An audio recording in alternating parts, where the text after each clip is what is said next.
చిరంజీవి గారు ఒక సినిమా తీసాడు. ఆ సినిమా మొత్తం రైతుల మీదనే ఉంది.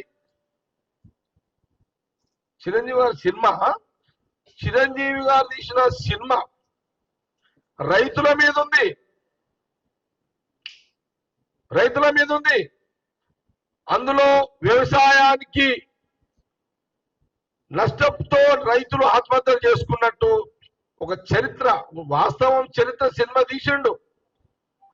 అందులో రైతులు చచ్చిపోవడము, ఊరేసుకొని ఆత్మహత్య చేసుకోవడం, అందులో చిరంజీవి గారు హీరో ఉండడము, ఈయన హీరో ఆ రైతుల కోసం కష్టపడ్డట్టు ఈ చరిత్ర మొత్తం తీసిండు. అది బహుశా ఆ సినిమా హిట్ అయింది.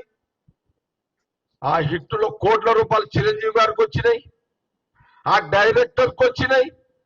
కానీ బాధ ఏంటంటే నడి రోడ్డు మీద రైతులు నెలలు నల్ల చట్టాల మీద బీజేపీ రైతులను మర్డర్ చేస్తుంటే, సినిమాలో మర్డర్ చేస్తుంటే నువ్వు ఉద్యమం చేసినవి. నడి రోడ్డు మీద మర్డర్ చేసిన మోడీ ప్రభుత్వం రైతులను మర్డర్ చేసిన చిరంజీవిని వ్యతిరేకంగా ఢిల్లీకి పోయి ఎందుకు నిరసన చెప్పలేవు చిరంజీవి గారు అని అడుగుతున్నా. సినిమానేమో హిట్, రైతులేమో ఫట్. కోట్ల రూపాయలు నీ జేబులోకి వచ్చినాయి, నీ డైరెక్టర్కి వచ్చినాయి. రైతు కడుపు నింపిందా నీ సినిమా? కానీ మరి నువ్వెందుకు మీ తమ్ముడు పవన్ కళ్యాణ్కి బీజేపీకి సపోర్ట్ ఇస్తున్నా?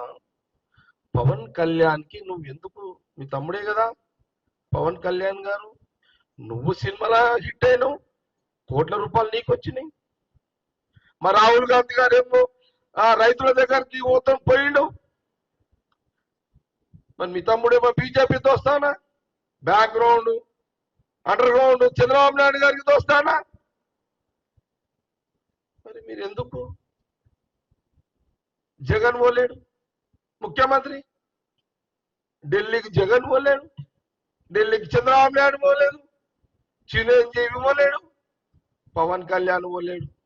మీరు సినిమాలు తీస్తారు, హిట్ చేస్తారు, కోట్ల రూపాయలు మీరు సంపాదిస్తున్నారు. మీరా కాంగ్రెస్ పార్టీని శంకించేది? మీరా రాహుల్ గాంధీ గారి నాయకత్వం మీద మాట్లాడేదని కాంగ్రెస్ పార్టీ గాంధీ భవన్ నుంచి ప్రశ్నిస్తున్నారు.